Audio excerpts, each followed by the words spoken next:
yang ada di bawah itu.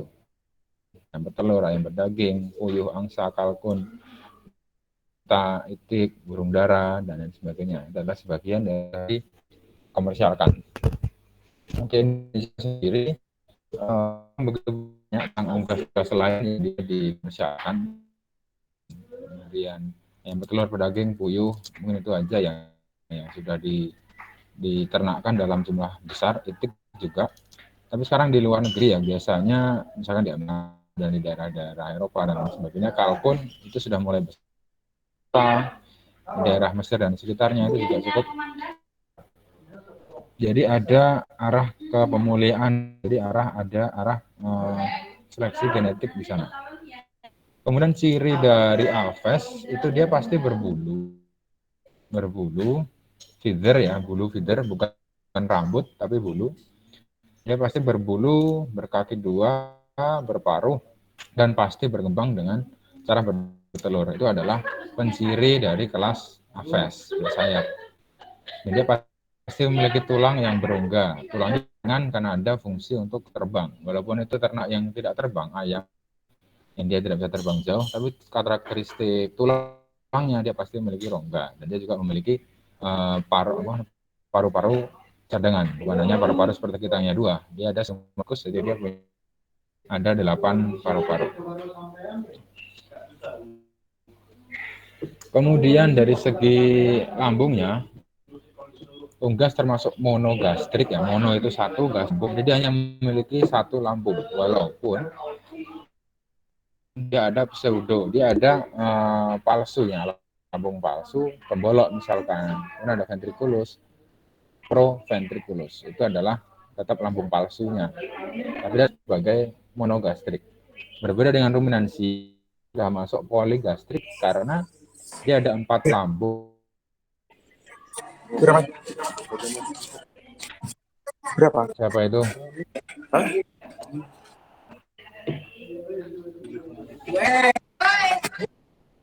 Firman Febri.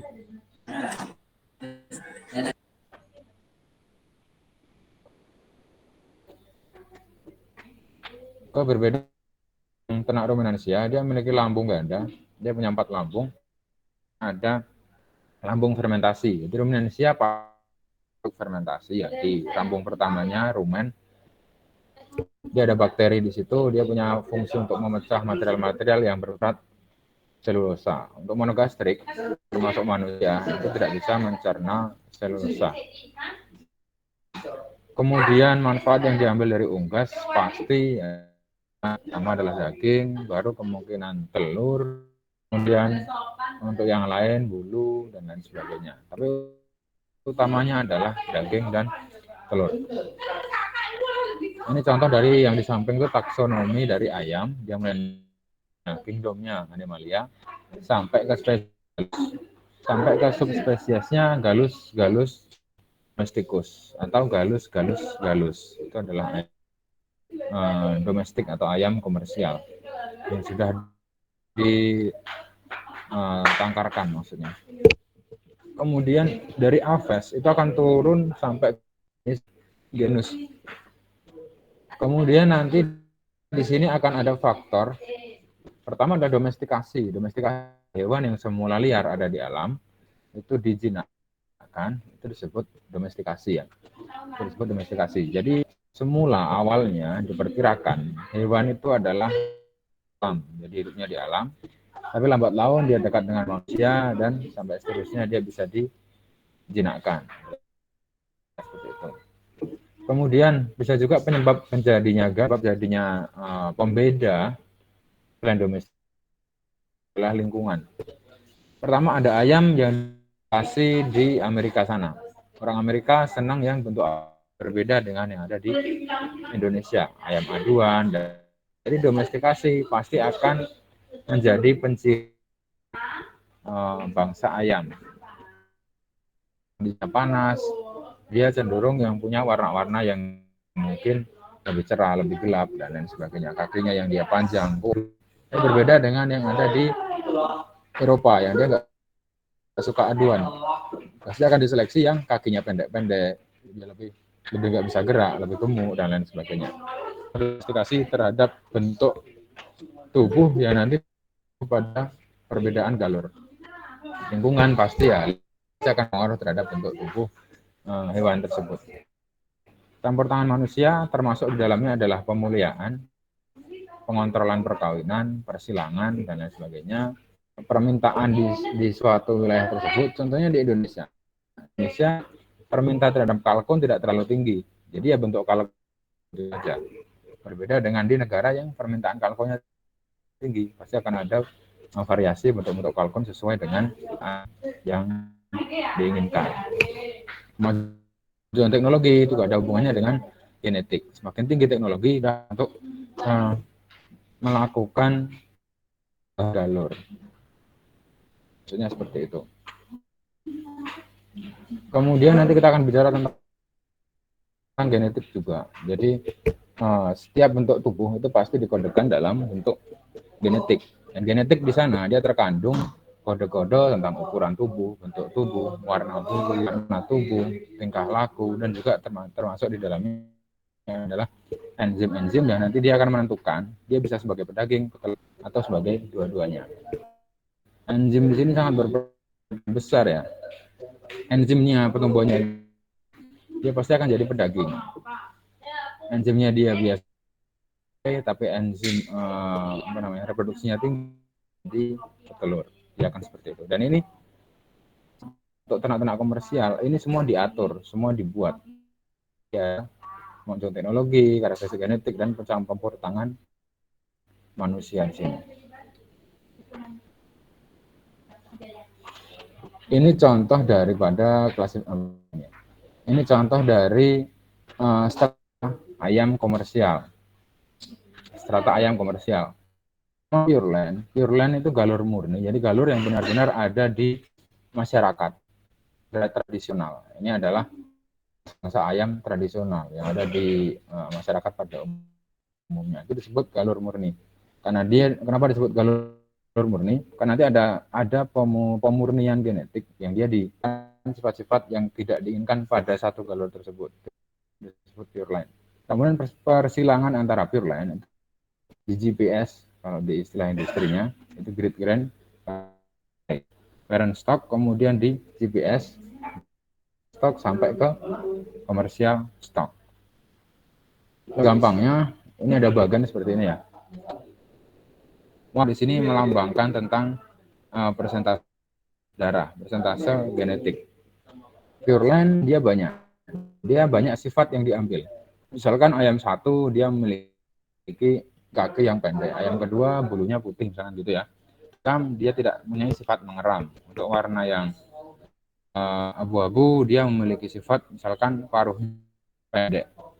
Jadi dari persilangan dari 4 sifat itu peroleh satu komersial breed komersial atau ayam komersial. Jadi semula ayam komersial itu nggak seperti itu, warnanya campur-campur. Ya, tapi dia diseleksi ya, kenapa dia disebut pure, murni, seleksi berdasarkan keunggulannya masing-masing. Dalam membuat komersial itu dibutuhkan paling tidak 4 tahun jika pureland-nya sudah ada. Paling susah di sini adalah membuat pureland karena satu sifat, beberapa sifat itu dimasukkan dalam satu. Dan itu harus, kamu dulu kalau pernah dengar istilah homozigot. Jadi genetiknya itu sudah paten. Jadi anaknya itu juga akan paten. Itu ya. Jadi anaknya sudah bisa dipastikan. Jadi berjuta gen di dalam ayam tersebut itu semuanya sudah kan. Ini sudah dimulai prosesnya dari tahun 1600 ya. Jadi untuk sekarang pureland sudah benar-benar hampir dikatakan sudah tidak ada genetik yang tidak terungkap. Ini sudah terungkap. Dari pureland, kemudian dia ke parent stock dan lain sebagainya hingga menjadi komersial seperti yang kita makan sehari-hari, ayam dagingnya maupun telurnya. Untuk pureland contohnya ya yang ada di samping itu adalah ayam-ayam tradisional yang ada di Inggris. Itu ayam-ayam lokal yang ada Orpington, Sussex Fold, dan sebagainya. Itu adalah asal mula dari ayam broiler atau layer yang kita makan. Jadi diseleksi genetiknya, warnanya mau putih, polos, mau coklat, dan lain sebagainya. Itu merupakan asal dari genetik yang ada di sana. Jadi ayam-ayam lokal seperti kita ya mengeram, bulunya susah dicabut.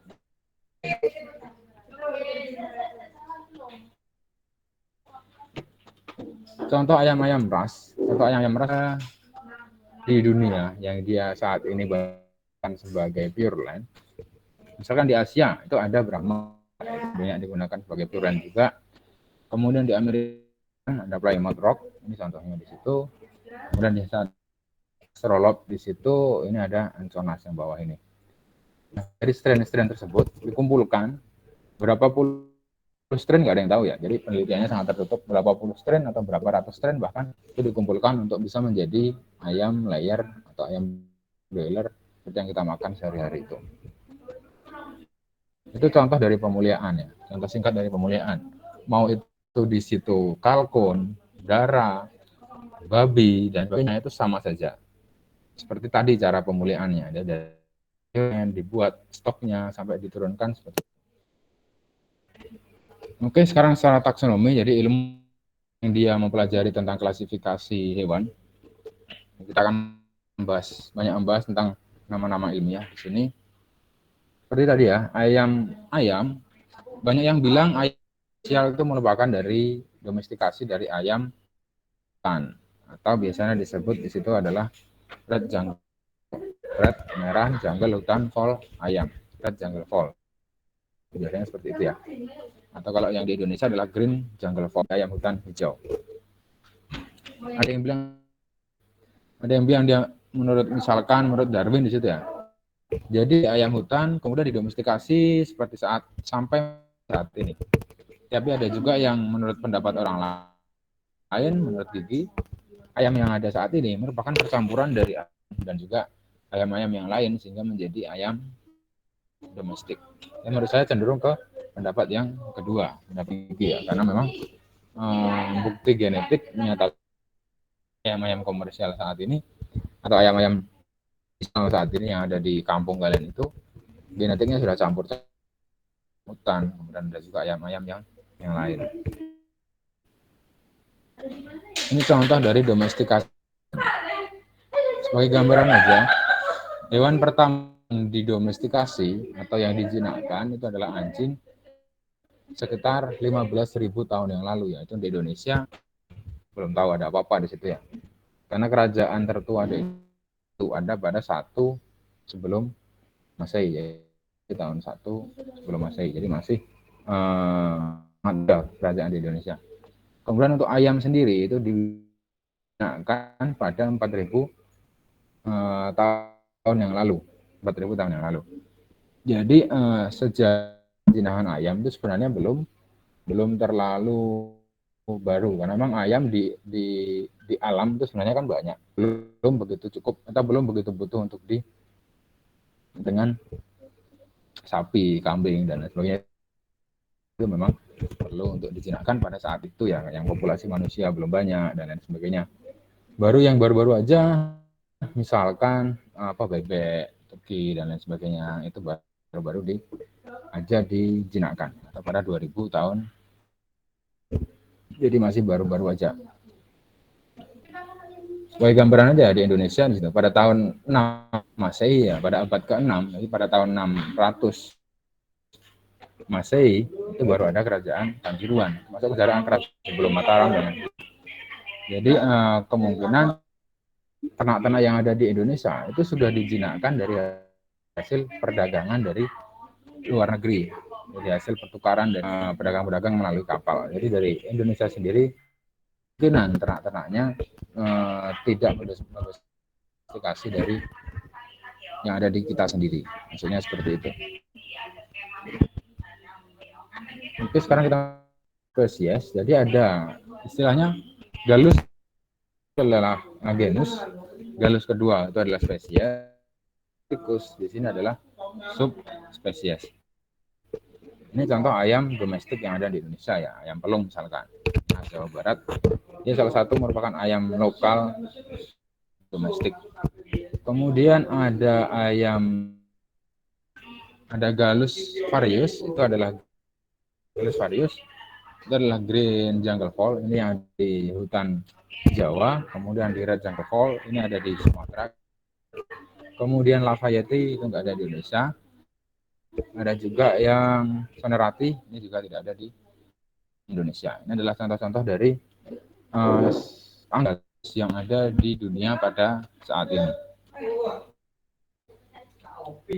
Kemudian persilangan antara Gallus domestikus, uniknya di sini ya, persilangan antara Gallus domestikus dengan Gallus yang lain, spesies yang lain, itu biasanya cenderung tidak normal. Maksudnya bekisar misalkan ya, itu ada kendala pada fertilitas, dan telurnya tidak bisa menetas. Jadi antar spesies, walaupun dia dalam spesies, tapi kadang-kadang ada catatan genetik antara persilangan dari ayam-ayam dan Gallus di sini.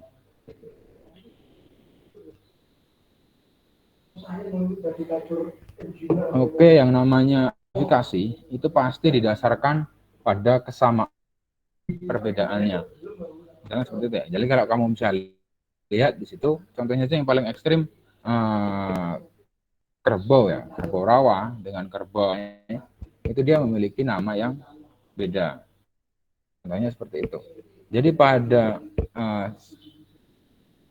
walaupun tampak luarnya dia seperti tapi kadang-kadang dia bisa berbeda.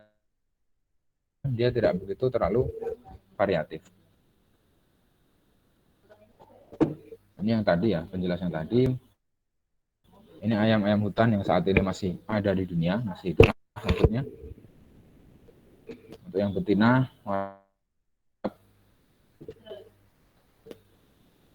kemudian sekarang coba ke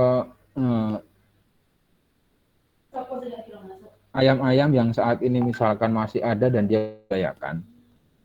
Misalkan saja ini contoh ayam yang paling modern ya, ayam yang dia dikomersialkan saat ini. Ini contohnya adalah ayam seri COP 500. Maksudnya ayam dari COP 500 ini semuanya sudah seragam. Jadi semua telur yang menetas dari parent stock itu pasti akan menghasilkan yang bisa dijamin oleh pabrik bahwa dia akan memiliki performa yang sama. Berbeda dengan ayam-ayam kalian yang ada di rumah ya.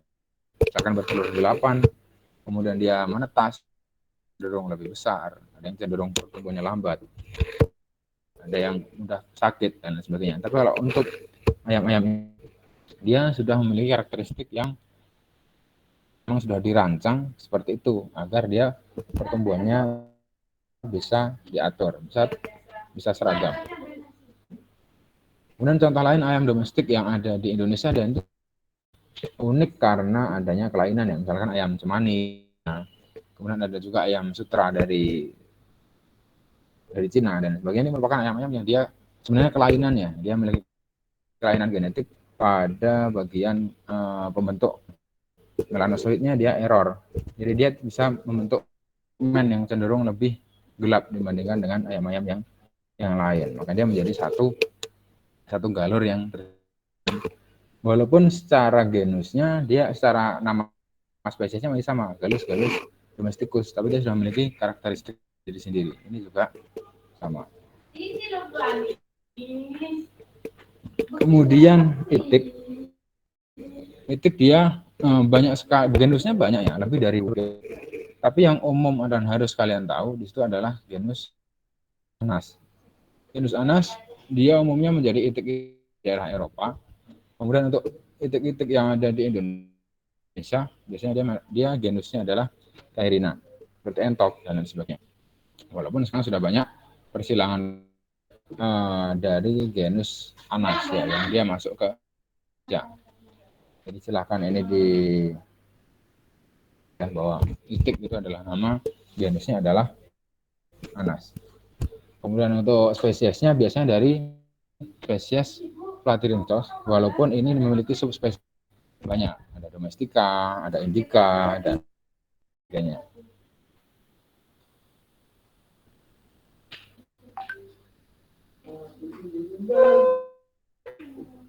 Oke, yang saat ini banyak dibudidayakan itu adalah alabio, kemudian ada itu Tegal, Peking, kemudian ada entok ya, misalnya Carina domestica, ini juga banyak dibudidayakan di Indonesia. Skala besar itu belum ada untuk bertahun-tahun terakhir ini aja bebek yang mulai banyak dibudidayakan. Tapi untuk galur murni atau untuk komersialisasi bebek ini belum begitu karena dia memiliki kecenderungan yang agak ribet ya. Jadi harus perlakuan khusus, ada air di situ harus dan lain sebagainya. Sehingga dia susah untuk cenderung diatur komersialisasinya. Kemudian angsa, dari angsa itu sebenarnya ada swan maupun gus, tapi di Indonesia hanya satu sebutan, yaitu angsa. Ada dua genus juga, genus angsa. Itu ada anser, kemudian ada Cygnus molor. Cygnus ini adalah yang swan, kemudian untuk anser itu adalah gus. Ya.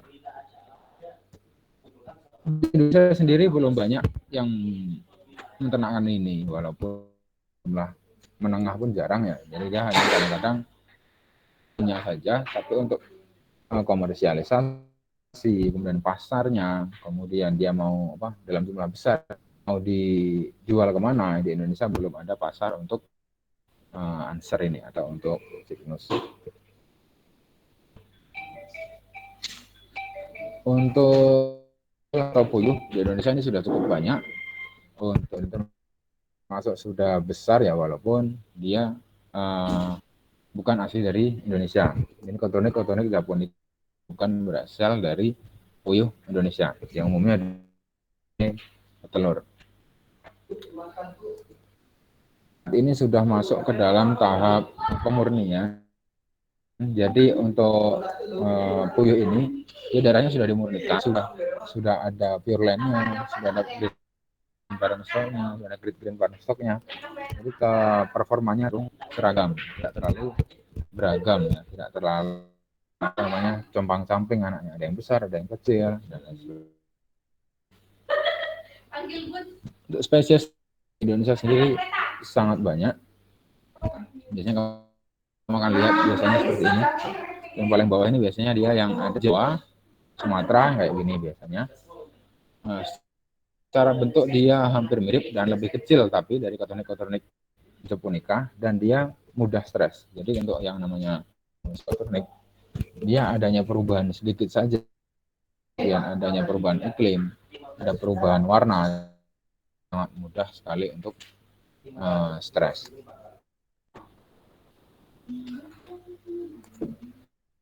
Kemudian untuk unggas lain yang saat ini pada tahap komersialisasi di dunia umumnya, walaupun ada satu yang mungkin masih ini, masih dari satu harapan adalah dia memiliki harapan atau dia memiliki potensi komersialkan, menguntungkan, dagingnya banyak misalkan dan lain sebagainya, dia punya potensi dikomersialkan, tapi pada saat ini belum, seperti itu ya. Misalkan aja harapan kalkun di Indonesia mulai banyak permintaan untuk kalkun. Ini asli dari Amerika, penghasil daging ya, male, laki-laki, F itu female. Jadi laki-laki dia kadang-kadang beratnya atau rata-rata beratnya bisa 10 kilo, female 6 kilo. Jadi sebenarnya dia cukup besar dan harganya juga cukup lumayan. Saya pernah beternak ini dan dulu ya waktu saya SMA itu rata-rata harga untuk umur 7 bulan 8 bulan itu dari kisaran 200 sampai 250. Jadi sebenarnya lumayan harganya. Walaupun di Banyuwangi sepertinya belum begitu ada permintaan untuk ke kalkun ini. Kemudian burung unta di Indonesia ya, peternakan burung unta besar sama dan mati semua. Jadi saat ini belum ada peternakan burung unta, walaupun jika dilihat dari bobot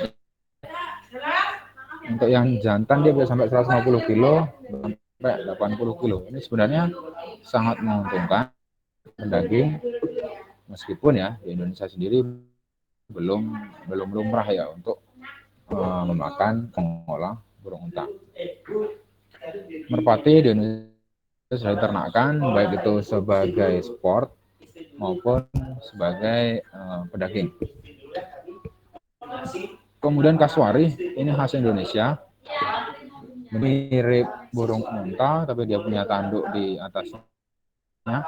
Dia juga besar, 70 untuk pejantan, 10 untuk betina. Nah, dia masuk ke satwa. Untuk di Indonesia pengembangannya masih terbentur dengan peraturan pemerintah, belum boleh, harus izin dan lain sebagainya.